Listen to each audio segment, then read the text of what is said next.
اندرونی حصہ جو ہے ان کا دل جو ہے وہ پراگندہ ہوتا ہے، گندا ایک دم ہوتا ہے۔ حضرات محترم، رئیس درویشہ محتسب عارفاں شیخ قوام الحق و شرع الدین فرماتے ہیں کہ اے جوان مرد، جو شخص گمراہ اور گمراہ کرنے والا ہوگا وہ متقیوں کا امام اور طالبان مولا کا رہبر آخر کیسے بنے گا؟ حضرات محترم، شیخ کی ایک شرط یہ بھی ہے کہ وہ فانی ہو، اور فنا کا درجہ یہ ہے کہ وہ برے اوصاف جو اللہ رب العزت کے قرب سے دور کرنے والے ہوں ان سے فانی ہو، کیونکہ اللہ رب العزت نے لوگوں کی فلاح و بہبودگی اور کامیابی و کامرانی کا دار و مدار جو ہے وہ بری صفات سے نفس کے تزکیے پر رکھا ہے۔ چنانچہ اللہ رب العزت نے سورہ شمس میں واضح لفظوں میں ارشاد فرمایا، قد افلح من زکاہا وقد خاب من دساہا، جس نے اپنے نفس کو پاک کر لیا وہ کامیاب ہو گیا، اور جس نے اپنے نفس کو گندا کر دیا وہ نامراد اور ناکام ہو گیا۔ حضرات محترم، اسی طرح جو شخص خود کامیاب نہیں اس کی صحبت سے کوئی دوسرا شخص کامیاب نہیں ہو سکتا، اور کوئی دوسرا شخص کامرانی کے پھل نہیں کھا سکتا۔ حضرات محترم، اسی طرح صاحب رسالہ مکیہ فرماتے ہیں، اللہ رب العزت نے سورہ ابراہیم میں واضح لفظوں میں ارشاد فرمایا، اور جب فیصلہ ہو چکے گا تو شیطان کہے گا بے شک اللہ نے تم سے سچا وعدہ کیا تھا، اور میں نے جو تم سے وعدہ کیا تھا وہ تو جھوٹا وعدہ تھا، اور میرا تم پر کچھ قابو نہ تھا مگر یہی کہ میں نے تم کو بلایا اور تم نے میری بات مان لی۔ اب مجھ پر الزام نہ رکھو، کوئی خود اپنے اوپر الزام رکھو۔ حضرات محترم، آیت کریمہ کا پس منظر کچھ یوں ہے، روایت میں ہے کہ جب جنتی جنت میں داخل ہو جائیں گے اور دوزخی لوگ جو ہے وہ دوزخ میں داخل ہو جائیں گے، اور جن امور پر قلم قضا چل چکا تھا وہ مکمل ہو جائے گا اور ہر قوم اپنے مقام پر پہنچ جائے گی، تو دوزخی لوگ شیطان کے لیے ملامت کی زبان کھولیں گے اور اس کے گمراہ کرنے پر اپنی شکایت کا اظہار کریں گے۔ اس وقت شیطان ان ملامت کا جواب دینے کی کوشش کرے گا اور دوزخیوں سے کہے گا بے شک اللہ تعالیٰ نے تم سے سچا وعدہ کیا تھا، اس نے اپنے وعدے کی سچائی کو ظاہر بھی فرما دیا تھا، اور میں نے تم سے نجات کا وعدہ کیا لیکن میں نے وعدہ وفا نہیں کیا، اور مجھ کو تمہارے اوپر کوئی قدرت حاصل نہیں تھی، صرف یہ معاملہ تھا کہ جب میں نے تم کو بلایا تو تم نے میری دعوت قبول کی، جب میں نے تم کو کوئی گناہ کرانا چاہا تم فوراً اس گناہ کی جانب چلے آئے، اس لیے مجھ کو ملامت مت کرو، اپنے آپ کو ملامت کرو، کیونکہ تم نے میری دعوت اپنے ارادے اور اختیار سے قبول کی تھی اور تم نے خود ہی اپنے آپ کو اس دلدل میں پھنسایا تھا۔ حضرات محترم، اسی طرح چنانچہ جو بھی شخص گمراہ اور گمراہ کرے،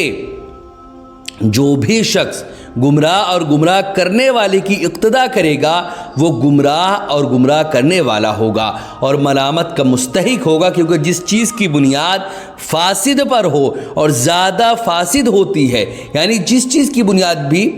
فاسد پر ہو وہ اور زیادہ فاسد ہوتی ہے، اس لیے طالب کو چاہیے کہ کسی شخص، اس بات کو ذرا دھیان میں رکھیے گا کہ جس چیز کی بھی بنیاد فاسد پر ہو، کسی غلط نیت پر ہو، فساد پر ہو، اور زیادہ فاسد ہوتی ہے، اس لیے طالب کو چاہیے کہ کسی شیخ کی پیروی اور اس کی اقتدا کرنے میں غور و فکر سے کام لے، اور جس شخص کو سنت و جماعت کا پیروکار پائے اس کی اقتدا کرے اور اپنے آپ کو اس کے سپرد کر دے، باقی اللہ رب العزت عطا فرمانے والا ہے۔ حضرات محترم، پیر دستگیر قطب عالم شیخ مینا رحمۃ اللہ علیہ فرماتے ہیں کہ ہر شخص کے حق میں اچھا گمان رکھنا چاہیے، کیونکہ بزرگوں نے فرمایا، اللہ والوں نے فرمایا کہ 1000 زندیق کی خدمت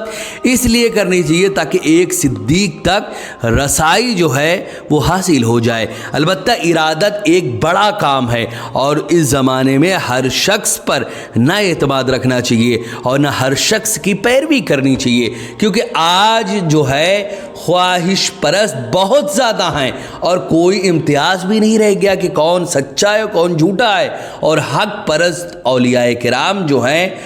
ہم نے اپنے رخ طابہ پر نقاب ڈال رکھا، یعنی اللہ کے جو ولی ہیں وہ لوگوں کے درمیان چھپے ہوئے ہیں۔ حضرات محترم، اللہ تعالی ہم کو ان کے دیدار سے مشرف فرمائے اور ان کی خدمت میں جلدی پہنچائے۔ حضرات محترم، انہی اولیاء کرام اور انہی حق پرست لوگوں میں سے ایک حضور داعی اسلام شیخ ابو سعید شاہ احسان اللہ محمدی صفوی ادام اللہ ذلہ علیہ جو کہ ایک اللہ کے عظیم ولی ہیں، صوفی ہیں، اور ایسے اللہ والے ہیں کہ ان کی صحبت میں جو بھی جاتا ہے، خواہ وہ بڑا سا بڑا بدخواہ ہو، ان کا جو ہے برائی کرنے والا ہو، جب ان کے پاس جاتا ہے، ان کی صحبت میں رہتا ہے، کچھ ہی دن کے اندر وہ ان کی تعریف کرتا ہوا نظر آتا ہے۔ حضرات محترم، اسی طرح صاحب رسالہ مکیہ فرماتے ہیں کہ وہ سلطان ہوا سلطان الحق، شیخ سعد خیر آبادی اس کی شرح فرماتے ہیں کہ شیطان جو ہے ان اللہ وعدکم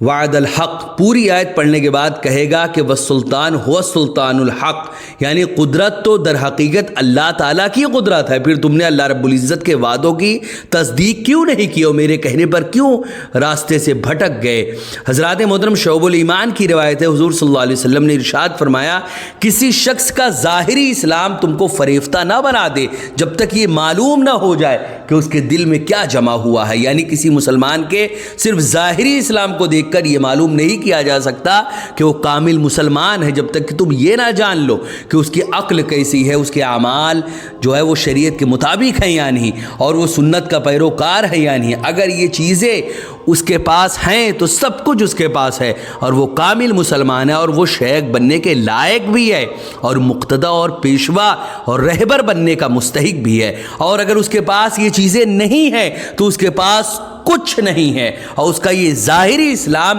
کچھ بھی کام نہیں آئے گا، یعنی اس کو اللہ تک نہیں پہنچا سکتا۔ حضرات محترم، اسی طرح جو ہے اور شیخ کی پہچان کا طریقہ یہ ہے کہ مرید یہ یقین جانے کہ تمام انبیاء کی پیروی لازمی اور فرض اور حق اور درست ہے، بالخصوص ہمارے نبی صلی اللہ علیہ وسلم کی جو آخری نبی ہیں۔ مرید کو جاننا چاہیے کہ تمام پیغمبروں کے ادیان و اصول میں، یعنی تمام جو پیغمبر ہوئے ہیں وہ ادیان اور اصول میں ایک ہے۔ میری مراد یہ کہ اللہ تعالیٰ کی معرفت اور اس کی صفات کی معرفت اس کے رسولوں پر اتاری ہوئی کتابوں اور ان رسولوں کی معرفت جو اللہ تعالیٰ کے بھیجے ہوئے اور اس کے بندے ہیں، اور اس کے فرشتوں کی معرفت جو کہ اللہ تعالیٰ کے بندے ہیں، جو ہمیشہ اس کی فرما برداری کرتے ہیں اور ہرگز اس کی نافرمانی نہیں کرتے، اور امور آخرت کی معرفت مثلاً